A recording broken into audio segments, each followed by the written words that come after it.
Awurade nhyɛ nyina enne ɛyɛ Monday enra ye no ka safa Thanksgiving ho ene ye dwada ye begini ɛda no emu nsɛm ɛyɛ bebree ebi bewu ebi bɛbɔdam ye bɛwu bi obi so ɛyare ne ho bɛtɔ no ɛbɛyɛ obi anigye da ɛbɛyɛ obi awerɛhoɔ da ɛbɛyɛ obi nkɔsoɔ ɛbɛyɛ obi anim guaseɛ ɛbɛyɛ obi ntwantosoɔ emu nsɛm ɛyɛ bebree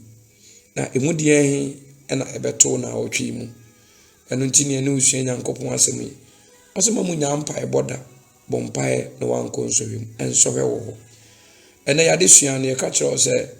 yɛgusuo etruti about the life of Joseph mo ani kan ne yɛn beginning nyinaa okɔ page ne so a okɔ back a obɛkɔ akɔhu previous ones ne nyinaa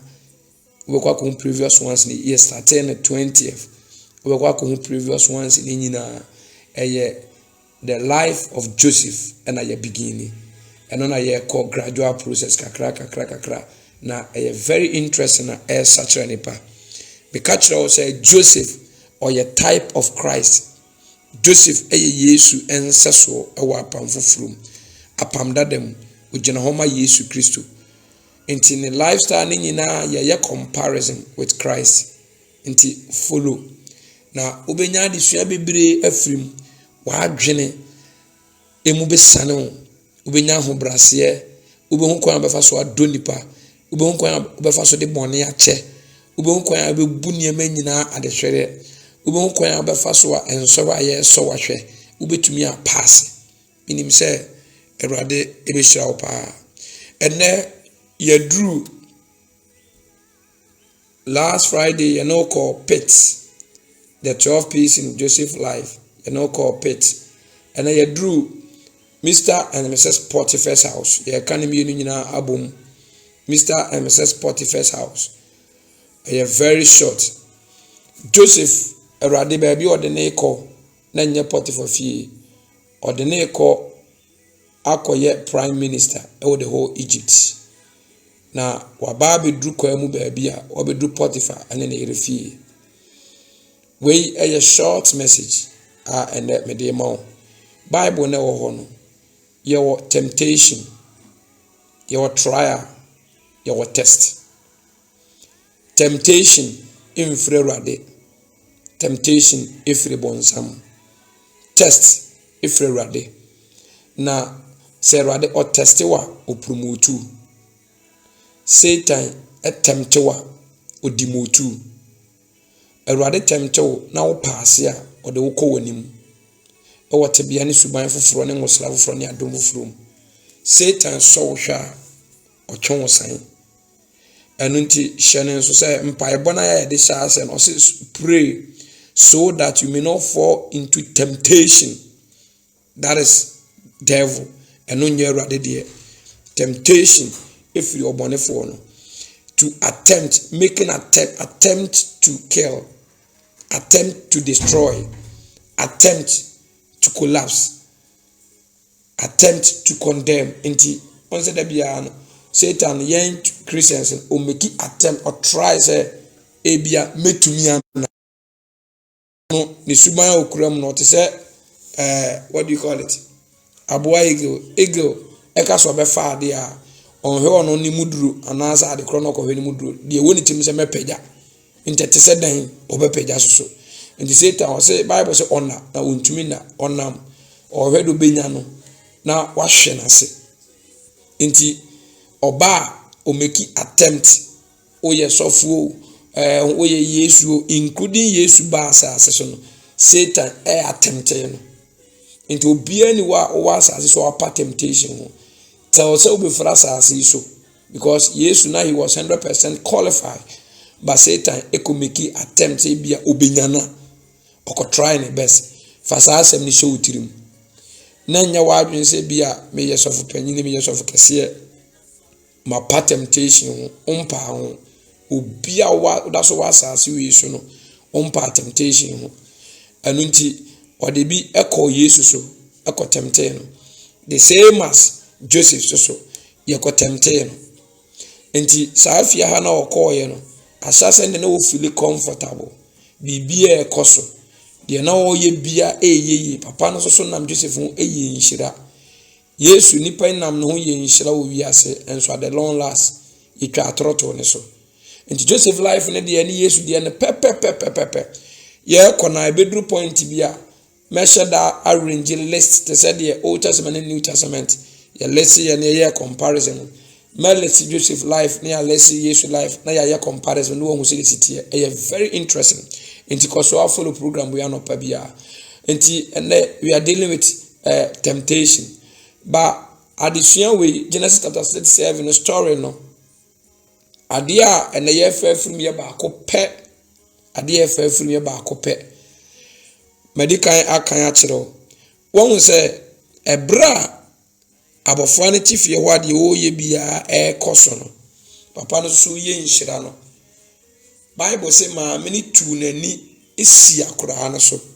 ene ewo Yesu din mu ade bia etu nani esi wo so ade bia tatao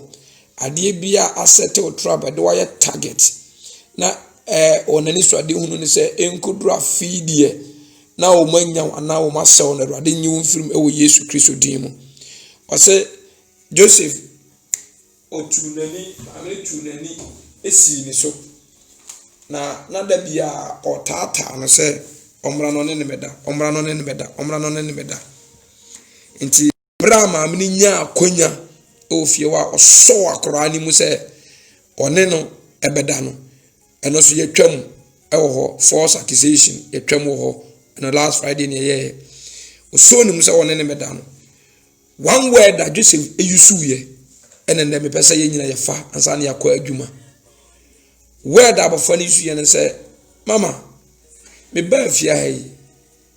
dada onye me boni bia odi fia bibia shemensa wan kame me bibia say wo ene aduane a wodi wan kame me bibia say wo ene aduane a wodi adentia bibia ofi obia ode she Joseph nsa na o say wan kame bibia se ono anka se na duane na odi sa duane a odi no Joseph na sabe review kire ye se wan kame bibia se wo enti oso ni mo no say na nka me nim se Joseph beka se mama adenti na menye bone entia Portiphar ana menye bone entia me ho ana menye bone entia wo mama but where that Joseph used to hear say mama adenti na menye bone entia Awurade. That's my making word. Adenti na menye bone entia Awurade because na papa ni wo omumi enu nkwa na wo adenti na Joseph dwene Awurade ho nti afi obi hu de entia Joseph yes successful o say adenti na menye bone entia Awurade enu ntimi nye na abofa ne gye ne ho edwane ye enne adwuma mu na wo kɔ no oye politician office awoda oye bank manager office awoda oye police ni office awoda baabi a wo hye bia menye wa adwene se de wo ye no sika na wo wia no eniama na ekoso no osofo sika na wo wia no abrabɔ na wo bɔ no a obi anim no enye wa adwene se wo ye nipa bia enye wa adwene se wo ye asie obia asema na me ka kire wi ansa na wapia akɔ adwuma no fa hye wo tirimu yi na onam kwa mu nyina ye pinsi se wasum dwene ho mienu ye wia sa bon repeat etie say ye drew Portiphar's house story ne ye kan ye ba ko ho ne ye say ye second one e wo ho at the first one ye false accusation second one ye say adenti na menye boni enti Awurade enu nti ordinary tu Awurade anim ohwe Awurade wanhwe nipa ade bia wo ye no sister fadwani hwe awurade menye wadwene se enipa nti menye wadwene se eye wo nti nemum awurade nti osade nti na menye saade wi nti awurade enra asodo na meka Bible say Luke chapter 12 verse 4 osimu nsuro do kum honam amu munsuro mebekirem de munsuro no munsuro de okum honam wo kwan se ode ne kra besa akoto amane hunu kurom wakire de yinsuro no. The fear of the Lord is to hate evil. Eradi suro anybody time emebusa meti enwotwe nchemu aduonum miensa anase aduonum miensa nchemu nwotwe vice versa wase boni suro eradi suro anybody time. The fear of the Lord is to hate evil. That's the fear of the Lord. Enti enne anopai bra upia ko we devotion a ye no dem ansa na apie asema ye di gya wono no se bia wa bra bonim wa ba be du Portiphar fie ho wa be du Portiphar fie ho so far as when your opportunity no enchere say you can sin. So far as when your opportunity doesn't mean that you can do everything you like. There be 3 men find show tirim say baby a wo kona Portiphar fie wa enya wa ewo mu se ne me ekoyie ma ode na enso no yenka se betena Portiphar fie ho okọ faalo fie ni nyina pipi ne dikan e faalo fie na wokọ enya Portiphar fie entema ho nya wo de na entena senka ho enu ti na okọ de ne ba se onwini ni prebu a wade de eso empa no de emudwo de ye from ne ma no abofra no edaso nyina no otwetwe na afi kanka se obeso okira abofra ne se o mani feel comfortable no waka ho because nye ho ene wo betena nti abofra na be wusa afi de nka se na haya na awo na haya na awo na hana ya na awo no na afi wono asole agina ho na biem ode ne kwa atu a osese omugu ni ntaban so no do mu ko wiwim no agya wo mo no wakofam no wakoso wo mo no wasade wo mu ko abowe ye powerful no asade wo mu ko wiema no asa agya wo mo no abafam no abeso wo mo oye wo mo saa no mu ko number of times bi afi no agya wo mo nso wo mu biem do obehwe no wahwe wo do obetuma keka no ho no wakeka no ho odo mu ko na no wo kire mu se mo wontaban se de mi wo bi no asa agya wo mo na de obehwe no wahwe wo afi no o mataban no mo se ho eyi no omusu eyi o me wansa afi o mu bom pua abu otimi ko wiem chen wiase mo anyina eye okode ba bi obekwa hata na ho paper kode be koso na abu bia ntumi nko. That's how we training ma enti jeni na ye de wo ko no enye Portiphar fie na wo betena enye hwa enti se woduro na ne me ekoyie kakra ma wa enye wadwen se enough osofo bom pae kakra no wade de waduru baabi enye wadwen se eye hwa da bi ade a wo ye de obedu Portiphar fie no to aso ye empire bona de obeduru ofase ne de obeduru ahobra se ne de obeduru afode boy de obeduru no kredi de obeduru no keep it na ense nyi free ho emfa nko another stage ye kona toda abrabon baabi wo abeduru ebe de kakra baabi be ye nwono baabi wo ho na akwan bi bie na emoa bi ba kakra toda so na epono ni mu atokora to beka se rade agya hoko daabi o hwade obeye o hwese wani da so dana so anase wani da so dani paso ena no pay erade nchirawo de wo ye no padwani hwe erade na wo nyam manipa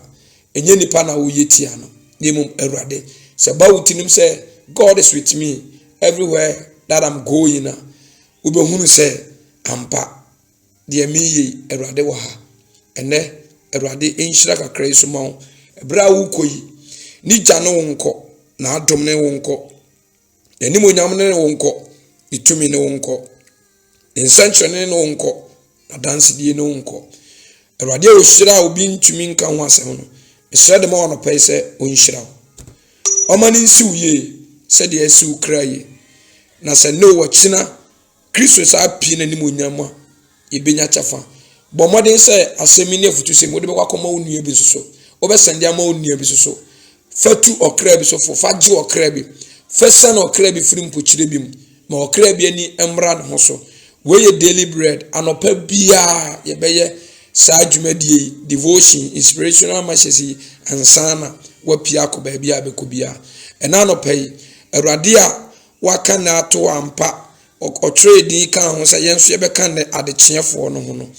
ye danase ampa se wama ye kwan ama ya ka adechiefo ye sene se onfa wo china so enche na so amfa nche ya ye be hia wo fie awurade nhyira mu nyina na onye obi akese e wo Yesu Kristo.